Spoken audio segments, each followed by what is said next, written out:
ఇల్లు కాలి ఒకడేడుస్తూ ఉంటే ఇంకేటేదో కాలిందని చెప్పేసి ఇంకేదో ఎవడో ఏడుస్తూ ఉన్నాడంట. అలా ఉంది కొంతమంది తీరు చూస్తూ ఉంటే. దేశ ఆర్థిక వ్యవస్థ ఇబ్బందులు పాలవుతా ఉంది. బంగారం కొనుగోలు చేయొద్దంటే బంగారం కొనుగోలు ఆగితే లక్షల కుటుంబాలు రోడ్డును పడిపోతాయి అని చెప్పేసి కొంతమంది వ్యాపారులు రోడ్డు ఎక్కుతున్నటువంటి పరిస్థితి.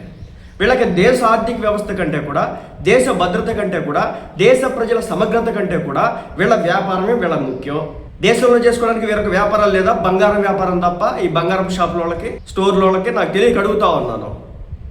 ఇంపోర్ట్ చేసుకోవాలి నువ్వు బంగారం, నువ్వు ఇక్కడ బంగారం తయారు చేయలేవు కాబట్టి ఇంపోర్ట్ డ్యూటీస్ చాలా ఉంటాయి, డాలర్స్లో పే చేయాలి కాబట్టి ఈ పని చేయొద్దు అన్నందుకు మోడీ గారి మీద ఏడుస్తూ ఉన్నారు. అసలు ఇది ఎడిపోతుందో సమాజం అర్థం కావట్లేదు. వీళ్ళ దేశ భద్రత కంటే కూడా వ్యాపారమే ముఖ్యం.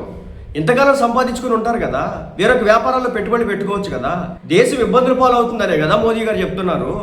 మిమ్మల్ని వ్యాపారాలు చేసుకోవద్దని చెప్పట్లేదు కదా, కొంతకాలం ఆపమని చెప్తా ఉన్నారు. అసలు ఈ బంగారం షాపులు కనుక 2 సంవత్సరాలు మూసేస్తే కనుక భారతదేశంలో ఉన్నటువంటి దరిద్రం పోతుంది.